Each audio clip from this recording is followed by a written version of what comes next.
Assalamualaikum warahmatullahi wabarakatuh ya. Kajian materi kali ini tentang komentar saudara kita ya. Kalau kita mengamalkan amalan pengasihan ya, bacaannya terlalu cepat, bagaimana sempat menghayati isi kalimatnya. Ini kebiasaan saja gitu ya. Kebiasaan saja ya. Jadi kalau misalkan Anda mengamalkan amalan pengasihan baru pemula, ya pelan-pelan ya. Mau cepat ya enggak bisa gitu. Penghayatan ya enggak dapat ya. Bagaimana mau menghayati ya, bacaannya saja enggak hafal ya. Ini kaitannya dengan jam terbang gitu loh teman-teman ya. Anda seperti naik motor itu loh ya. Anda naik motor weng gitu loh ya. Kan pertama kan pelan-pelan loh. Ketika Anda cepat enggak bisa penghayatan ya nabrak ya. Artinya enggak bisa feel-nya itu enggak dapat gitu. Penghayatan ini kan feel gitu ya. Tapi ketika Anda ini terbiasa ya, ketika Anda terbiasa katakanlah naik motor ya, ini Anda gas mau cepat ya, mau Anda katakanlah habis naik terus Anda gas, itu enggak ada masalah ya. Ibaratnya bisa-bisa saja gitu ya. Jadi tergantung dari diri Anda. Jadi seperti itu ya teman-teman ya. Jadi kalau kita katakanlah mengamalkan sebuah amalan pengasihan ya, terus kita membaca ya, bacanya banyak. Bagaimana penghayatan? Loh ini butuh jam terbang. Samanya Anda membaca pelajaran di SD barang gitu ya. Di SD atau membaca apa gitu ya. Setiap orang kan beda-beda gitu ya. Ada yang baca cepat, ada yang bacanya lambat, ada bacanya setengah cepat. Ya. Pemahaman setiap orang beda. Anda bacanya cepat, pemahamannya cepat ya ada. Nah, itu yang kita latih gitu loh ya. Nah, ketika Anda istiqomah, pasti Anda akan dapat ini gitu. Pasti bisa Anda akan wujudkan itu. Tapi kalau Anda tidak istiqomah, ya, baru pemula, baru pertama kali, baru 1 bulan, yo, jangan harap Anda bisa melakukan penghayatan. Makanya mengamalkan amalan pengasihan itu butuh jam terbang. Butuh istiqomah, ndak instan gitu ya. Ya, Anda sering ya mendengar ya judul di YouTube itu bahwasanya mengamalkan amalan pengasihan, dibaca sekali, dipelintir sekali langsung lepak-lepak ya. Ya. Itu halusinasi saja gitu loh ya. Ya. Coba suruh dia itu baca gitu loh ya. 1 kali baca langsung terjadi. Ya. Tidak mungkin berhasil. Lah inilah yang kita latih. Nah, ketika Anda membiasakan diri ya, membaca sebuah amalan ya dengan cepat gitu ya. Ini juga ada plusnya ya. Ketika kita membaca amalan dengan cepat, itu potensi kita itu mikir yang lain itu tidak ada gitu ya. Gangguan misalkan ketika kita membaca amalan pengasihan, kita berpikir motor kita masih di luar, belum dimasukkan garasi misalkan, itu tidak ada. Atau mikir katakanlah ya, Anda goreng ikan belum Anda entas ya, itu sudah tidak ada. Ya, artinya dengan Anda membaca cepat tadi, ya, dengan membaca cepat sekaligus penghayatan penjiwaan itu tidak ada waktu ya, gangguan dari luar masuk ke dalam diri Anda. Jadi kemungkinan berhasilnya itu akan lebih banyak.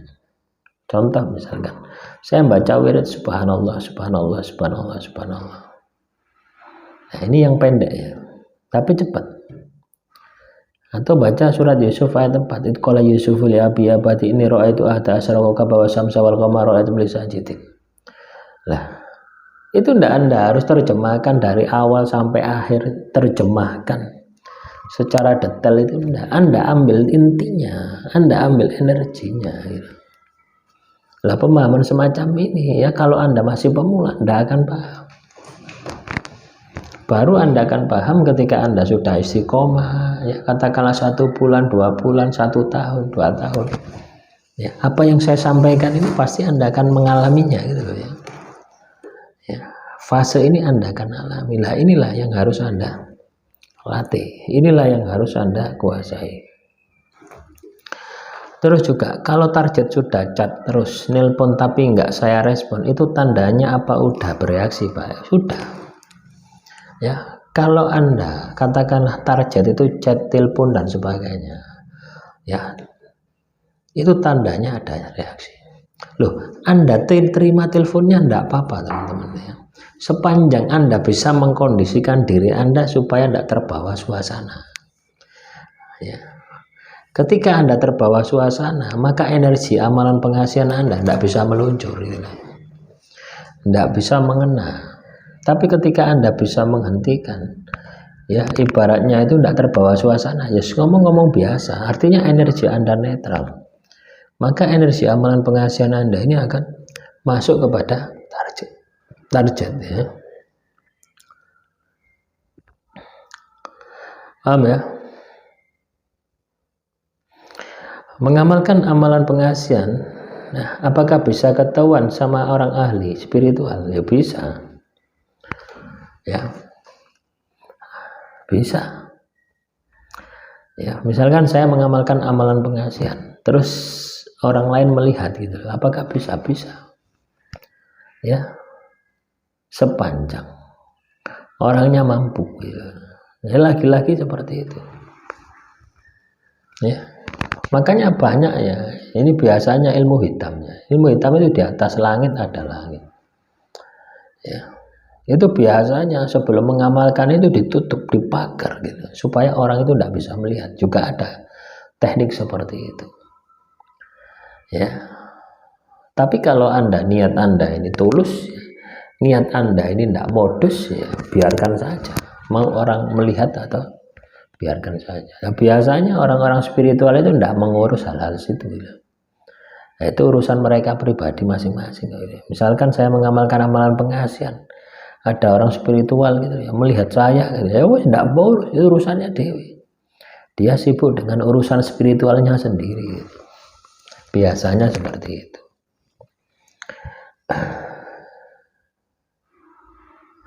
Aku merasakan sesak nafas dan pegel Pak setelah mengisi pengasihan, apakah tandanya berhasil? Ya tidak ya. Jadi kalau Anda masih ada reaksi-reaksi yang tidak bisa Anda kendalikan, reaksi-reaksi yang mengganggu diri Anda, itu tanda amalan pengasihan itu tidak berhasil ya. Jadi seperti itu.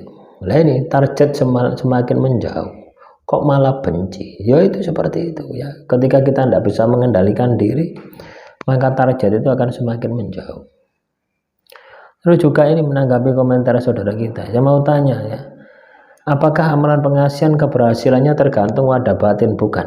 Wadah batin itu hanya tempat ya. Wadah batin itu hanya tempat. Kalau tempatnya kosong, tidak Anda isi, wadah batin Anda besar. Misalkan ya, teman-teman kampus ilmu hikmah ini kena masalah terus ya, tentunya Anda ini kan batin terus ya, maka wadah batin Anda besar. Tapi kalau wadah batin Anda besar, tidak ada energi ya, tidak ada energi amalan pengasihan ya, tidak ada energi amalan pengasihan, ya tidak akan berhasil. Wadah batin ini hanya sebagai tempat ya.